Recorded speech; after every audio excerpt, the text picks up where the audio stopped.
വെള്ളാപ്പള്ളിക്കെതിരെ NSS general secretary Sukumaran Nair Hindu ഐക്യം വേണമെന്ന് പറയുന്നത് ചിലരുടെ വ്യക്തി താൽപര്യം സംരക്ഷിക്കാനെന്ന് സുകുമാരൻ നായർ ആരോപിച്ചു. അതേസമയം സുകുമാരൻ നായർക്ക് മറുപടിയുമായി വെള്ളാപ്പള്ളിയും രംഗത്തെത്തി. മന്നം ശങ്കർ ഐക്യം കള്ളപ്പണം കളിപ്പിക്കാനായിരുന്നുവെന്ന് വെള്ളാപ്പള്ളി ചോദിച്ചു.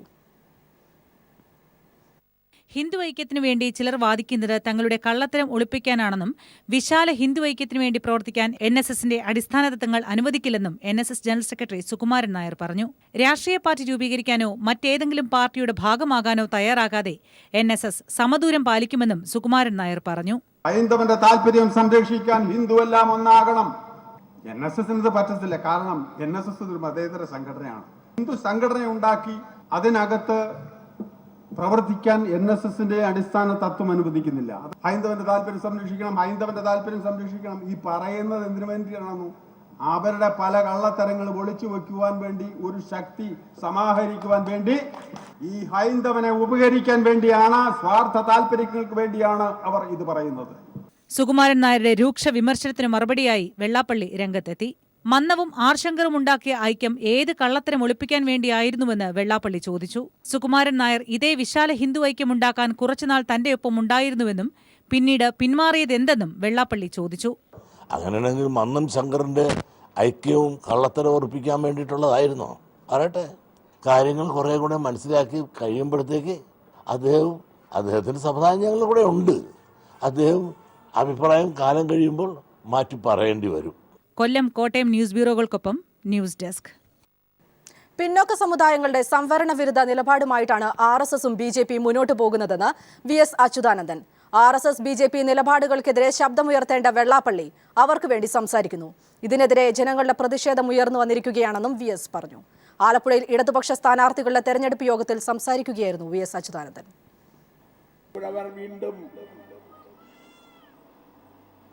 റിസർവേഷനെതിരായി ശക്തമായ ക്യാമ്പയിൻ നടത്തിക്കൊണ്ടിരിക്കുകയാണ്. SNDP യോഗത്തിന്റെ പ്രമുഖ നേതാവായിരുന്ന ശ്രീനാരായണ ഗുരുവിന്റെ നേതൃത്വത്തിൽ നടന്ന പോരാട്ടങ്ങളുടെ ഫലമായിട്ട് നേടിയെടുക്കപ്പെട്ട ആ റിസർവേഷൻ ഇല്ലായ്മ ചെയ്യുവാൻ വേണ്ടി RSSും BJPയും സംഘ പരിവാർ ശക്തികളും നീങ്ങുമ്പോൾ അതിനെ ശക്തമായി എതിർക്കേണ്ട വെള്ളാപ്പള്ളി നടേശൻ ശ്രീനാരായണ ഗുരുവിന്റെ വിശ്വസ്ത ശിഷ്യനെന്ന് അവകാശപ്പെടുന്ന നടേശൻ RSSന്റെ അഭിപ്രായത്തോടുകൂടി യോജിച്ചു നൽകി. ദളിതരോടുള്ള കേന്ദ്ര സർക്കാർ നയങ്ങൾ അംഗീകരിക്കാൻ കഴിയാത്തതെന്ന് ദേശീയ പട്ടികജാതി കമ്മീഷൻ. പോലീസും സർക്കാരും ആക്രമണങ്ങൾക്ക് കൂട്ടുനിൽക്കുകയാണെന്നും മന്ത്രിസഭയിൽ പ്രശ്നക്കാരുണ്ടെന്നും ദേശീയ പട്ടികജാതി കമ്മീഷൻ വ്യക്തമാക്കി. മനോഹർ ലാൽ ഖട്ടാറുടെ പ്രസ്താവനകൾ വാസ്തവ വിരുദ്ധമെന്നും commission chairman PL Punia people TVയോട് പറഞ്ഞു. വിവാദ പ്രസ്താവന നടത്തിയ VK സിംഗിനെതിരെ കേസെടുക്കാൻ ആവശ്യപ്പെട്ട് കമ്മീഷൻ ബെല്ലാബാർഗ് പോലീസിന് നോട്ടീസ് അയച്ചു. ഹരിയാനയിൽ പിഞ്ചുകുട്ടികളെ ചുട്ടുകൊന്നതിലും 14 വയസ്സുകാരനായ ബാലൻ പോലീസ് കസ്റ്റഡിയിൽ കൊല്ലപ്പെട്ടതിലുമടക്കം കേന്ദ്ര സംസ്ഥാന നിലപാടുകൾക്കെതിരെ രൂക്ഷ വിമർശനമാണ് ദേശീയ പട്ടികജാതി കമ്മീഷൻ ഉയർത്തിയത്. ദളിതരോടുള്ള ഉത്തരവാദിത്തത്തിൽ നിന്ന് കേന്ദ്ര സർക്കാർ ഒഴിഞ്ഞുമാറുകയാണ്. മന്ത്രിസഭയിൽ ദളിതരെ ഇല്ലായ്മ ചെയ്യാൻ ആഗ്രഹിക്കുന്ന പ്രശ്നക്കാരുണ്ടെന്നും ചെയർമാൻ PL പുനിയ പീപ്പിൾ TVയോട് പറഞ്ഞു. There is a custodial death of a Dalit boy. Though report has been lodged against those police officers, but they have not been arrested, no action has been taken. So there is a lack of sensitivity among the people in the government. ദളിതർക്ക് സംരക്ഷണം ഒരുക്കേണ്ട police അതിൽ വീഴ്ച വരുത്തുന്നു. ഹരിയാന സർക്കാർ അതിന് ഒത്താശ ചെയ്യുകയാണെന്നും commission ചൂണ്ടിക്കാട്ടുന്നു. പിഞ്ചുകുട്ടികളെ petrol ഒഴിച്ച് ചുട്ടരിച്ചിട്ടും വാസ്തവ വിരുദ്ധമായ പ്രസ്താവനകളാണ് മുഖ്യമന്ത്രി നടത്തിയത്.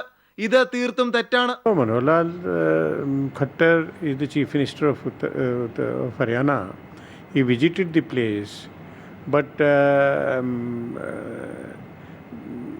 on the one hand he makes a statement that it's not a Dalit atrocity case but a general incident between the two parties, so which is wrong. കേന്ദ്ര സർക്കാർ ദളിതരുടെ പ്രശ്നങ്ങളെ വ്യക്തമായി മനസ്സിലാക്കാൻ ശ്രമിക്കുന്നില്ലെന്നും ചെയർമാൻ കൂട്ടിച്ചേർത്തു. അതേസമയം വിവാദ പ്രസ്താവന നടത്തിയ VK സിംഗിനെതിരെ കേസെടുക്കണമെന്ന് ചൂണ്ടിക്കാട്ടി പട്ടികജാതി കമ്മീഷൻ ഗാസിയാബാദ് പോലീസിന് നോട്ടീസ് അയച്ചു. ഇതിനിടയിൽ 14കാരൻ കൊല്ലപ്പെട്ടത് ആത്മഹത്യ ചെയ്തതാണെന്നും പോലീസ് ഉത്തരവാദികളല്ലെന്നുമുള്ള വിവാദ പ്രസ്താവനയുമായി ഹരിയാന മുഖ്യമന്ത്രി മനോഹർലാൽ ഖട്ടർ രംഗത്തെത്തി. ദളിത് ആക്രമണങ്ങളോടുള്ള കേന്ദ്ര മന്ത്രിസഭയിലെ തന്നെ പ്രതിനിധികളുടെ അഭിപ്രായങ്ങൾ അംഗീകരിക്കാനാകില്ലെന്ന് ചൂണ്ടിക്കാട്ടിയാണ് കേന്ദ്ര പട്ടികജാതി വിഭാഗങ്ങൾ ഇവർക്കെതിരെ കേസ് ചുമത്തുന്ന നടപടികളിലേക്ക് കടന്നിരിക്കുന്നത്. ക്യാമറാമാൻ ഗോപി കടവല്ലൂരിനൊപ്പം മനീഷ് ശങ്കരൻ, ദില്ലി. ഹരിയാനയിലെ ദളിത് ബാലന്റെ മരണം ആത്മഹത്യയെന്ന് ഹരിയാന മുഖ്യമന്ത്രി മനോഹർലാൽ ഖട്ടാർ. 2 കുടുംബങ്ങൾ തമ്മിലുള്ള പ്രശ്നമാണ് ആത്മഹത്യയിലേക്ക് നയിച്ചതെന്നും മനോഹർലാൽ ഖട്ടാർ പറഞ്ഞു. പ്രതിഷേധത്തിനൊടുവിൽ സംഘപരിവാർ സംഘടനകളുടെ ഫാസിസത്തിനെതിരെ കേന്ദ്ര സാഹിത്യ അക്കാദമി പ്രമേയം പാസാക്കി. രാജ്യത്തിന്റെ വിവിധ ഭാഗങ്ങളിൽ എഴുത്തുകാർക്കെതിരെ വർദ്ധിച്ചുവരുന്ന അക്രമങ്ങൾ തടയാൻ കേന്ദ്ര സർക്കാർ നടപടിയെടുക്കണമെന്നും പ്രമേയം ആവശ്യപ്പെട്ടു. പുരസ്കാരങ്ങൾ എഴുത്തുകാർ തിരികെ വാങ്ങണമെന്നും ദില്ലിയിൽ ചേർന്ന സാഹിത്യ അക്കാദമി അടിയന്തര എക്സിക്യൂട്ടീവ് യോഗം ആവശ്യപ്പെട്ടു. നിരവധി നാടകീയ മുഹൂർത്തങ്ങൾക്കും പ്രതിഷേധത്തിനുമാണ് ദില്ലി കേന്ദ്ര സാഹിത്യ അക്കാദമി ആസ്ഥാനം സാക്ഷ്യം വഹിച്ചത്. അഭിപ്രായ പ്രകടനം നടത്തിയതിന്റെ പേരിൽ കൊല്ലപ്പെട്ട സാഹിത്യകാരന്മാരോട് അനുശോചനം രേഖപ്പെടുത്താനോ സംഭവത്തോട് പ്രതിഷേധിക്കാനോ തയ്യാറാകാത്ത അക്കാദമിക്കെതിരെ 35ഓളം എഴുത്തുകാർ പുരസ്കാരങ്ങൾ തിരികെ നൽകിയിരുന്നു. ഇവർക്ക് ഐക്യദാർഢ്യം പ്രകടിപ്പിച്ചും അനുശോചന പ്രമേയം പാസാക്കണമെന്നും ആവശ്യപ്പെട്ടും 100 കണക്കിന് എഴുത്തുകാർ വായ് മൂടിക്കെട്ടി പ്ലക്കാർഡുകളുമായി അക്കാദമി ആസ്ഥാനത്തേക്ക് എത്തി. ഇതേസമയം തന്നെ എഴുത്തുകാർക്കെതിരെ പ്രതിഷേധവുമായി BJP അനുകൂല സംഘടനകളും സാഹിത്യ അക്കാദമി അങ്കണത്തിലെത്തി. പ്രതിഷേധങ്ങൾക്ക് നടുവിൽ ചേർന്ന കേന്ദ്ര സാഹിത്യ അക്കാദമിയുടെ അടിയന്തര യോഗം കേന്ദ്ര സർക്കാരിനെതിരെ പ്രമേയം പാസാക്കി. ആക്രമണങ്ങൾ തടയാൻ കേന്ദ്ര സംസ്ഥാന സർക്കാരുകൾ നടപടിയെടുക്കണമെന്ന് പ്രമേയത്തിലൂടെ ആവശ്യപ്പെട്ടു. ഫാസിസ്റ്റ് ആക്രമണത്തിൽ കൊല്ലപ്പെട്ട കന്നഡ സാഹിത്യകാരൻ MM കൽബുർഗി അടക്കമുള്ളവർക്ക് അനുശോചന പ്രമേയവും പാസാക്കിയതായി പ്രസിഡന്റ് വിശ്വനാഥ് പ്രസാദ് ദ്വിവേദി അറിയിച്ചു. जीवन के विभिन्न क्षेत्रों में जी रहे नागरिकों के खिलाफ हो रही हिंसा की भी वह कड़े से कड़े शब्दों में निंदा करती है. എഴുത്തുകാർ പുരസ്കാരങ്ങൾ തിരികെ വാങ്ങണമെന്നും പ്രമേയത്തിലൂടെ അക്കാദമി ആവശ്യപ്പെട്ടു. അത് എഴുത്തുകാർക്ക് വേണ്ടിയുള്ള സ്ഥാപനമാണ്. അതുകൊണ്ട് അത് ചെയ്തത് ശരിയല്ല, തിരിച്ച് എടുക്കണം. അതുപോലെ സാഹിത്യ അക്കാദമിയിൽ നിന്നും രാജി കത്ത് കൊടുത്തവർ തിരിച്ചെടുക്കണം. പ്രതിഷേധത്തിന്റെ ഭാഗമായി പുരസ്കാരങ്ങൾ തിരികെ നൽകുന്നതിനെ എതിർത്തിരുന്ന കേന്ദ്ര സർക്കാരിന് തിരിച്ചടി നൽകുന്നതാണ് സാഹിത്യ അക്കാദമി പാസാക്കിയ പ്രമേയം. ആദ്യഘട്ടത്തിൽ കേന്ദ്ര സർക്കാരിന് അനുകൂലമായി എഴുത്തുകാരുടെ എതിർപ്പ് കണ്ടില്ലെന്ന് നടിക്കുകയായിരുന്നു അക്കാദമി. എന്നാൽ കൂടുതൽ എഴുത്തുകാർ പ്രതിഷേധത്തിൽ അണിനിരുന്നതോടെ പ്രതിരോധത്തിലായ അക്കാദമി അവസാനം പ്രമേയം പാസാക്കാൻ നിർബന്ധിതമായി. കേന്ദ്ര സർക്കാരിന്റെ വർഗീയ ഫാസിസ്റ്റ് നയങ്ങൾക്കെതിരെ എഴുത്തുകാരുടെ ശക്തമായ പ്രതിഷേധത്തിനാണ് ഇന്ന് കേന്ദ്ര സാഹിത്യ അക്കാദമി സാക്ഷ്യം വഹിച്ചത്. ദില്ലിയിൽ നിന്നും ക്യാമറാമാൻ രാജീവ് കർണാടിക്കൊപ്പം സന്തോഷ് സർലിംഗ്.